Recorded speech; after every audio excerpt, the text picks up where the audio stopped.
evaluate integral 1 by 1 minus x square plus 1 by 1 plus x square dx on open interval minus 1 comma 1.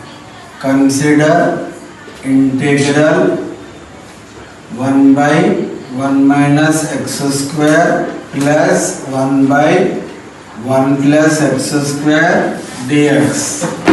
It can be split the integration. It can be taken as 1 by 1 minus x square dx plus integral 1 by 1 plus x square dx.